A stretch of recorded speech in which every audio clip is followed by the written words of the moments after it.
मनमोहन सिंह की यौम पैदाइश 26 सितंबर 1932 को पाकिस्तान के पंजाब में हुई थी, जो अब हिंदुस्तान में आता है।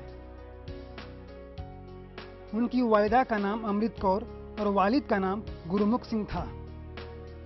डॉक्टर सिंह की फैमिली में अब उनकी अहलिया श्रीमती गुरुशरण कौर और 3 बेटियां हैं। मुल्क के बंटवारे के बाद सिंह की फैमिली हिंदुस्तान चली आई। मिस्टर सिंह ने पंजाब यूनिवर्सिटी से ग्रेजुएशन और पोस्ट ग्रेजुएशन की तालीम हासिल की है। बाद में कैम्ब्रिज यूनिवर्सिटी गए, जहां से उन्होंने पीएचडी की। उसके बाद ऑक्सफोर्ड यूनिवर्सिटी से डीफिल भी किया। मिस्टर सिंह की book India's export trades and prospects for self sustained growth Hindustan की ट्रेड पॉलिसी के लिए मुकम्मल मानी जाती है।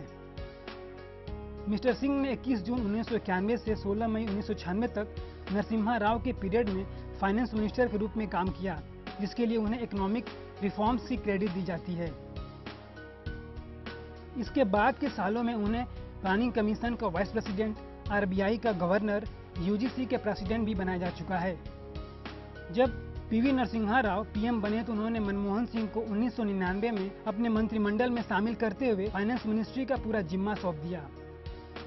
उस समय डॉक्टर सिंह ना तो लोकसभा के मेंबर थे, ना ही राज्यसभा के।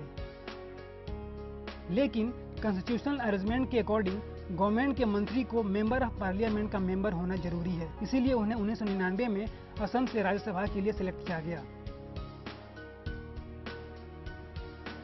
जब न्यू इकोनॉमी घुटनों पर चल रही थी, तब पीवी नरसिम्हा राव को कमेंट का शिकार होना पड़ा था। अपोजिशन ने उन्हें नए इकोनॉमी एक्सपेरिमेंट से अलर्ट कर रही थी। फिर भी राव ने मनमोहन सिंह पर पूरा यकीन रखा। केवल 2 साल के बाद क्रिटिक्स के जुबान बंद हो गए, उनकी आंखें फैल गई। लिबरलाइजेशन के बेहतरीन रिजल्ट्स इंडियन इकोनॉमी में नजर आने लगे थे और इस तरह नॉन पॉलिटिशियन पर्सन जो इकोनॉमिक्स का प्रोफेसर था, उसका इंडियन पॉलिटिक्स में जोरदार एंट्री हुई, ताकि मुल्क की बिगड़ी इकोनॉमी को पटरी पर लाया जा सके। मनमोहन सिंह ने पहली बार 72 साल की उम्र में 22 मई 2004 से वजीर आजम का सफर शुरू किया था, जो अप्रैल 2009 में कामयाबी के साथ पूरा हुआ।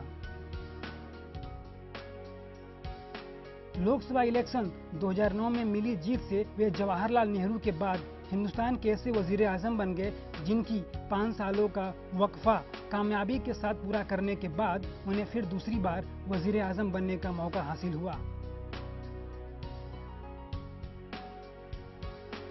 इसके बाद इंडियन नेशनल कांग्रेस की क़यादत जेपीए दोबारा जीता और मिस्टर सिंह फिर से वजीर आजम के पोस्ट के लिए शुमार हुए।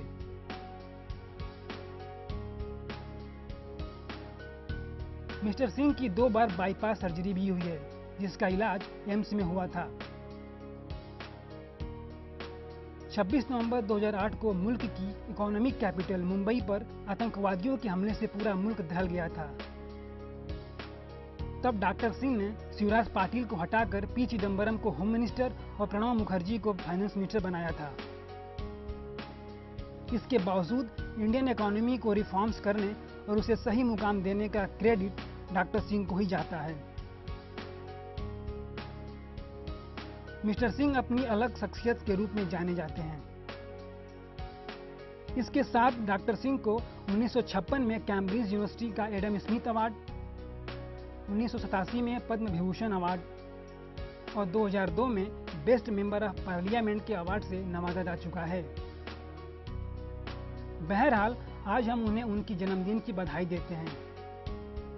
दिल्ली से मुंसिफ टीवी के लिए रवि उपाध्याय की रिपोर्ट।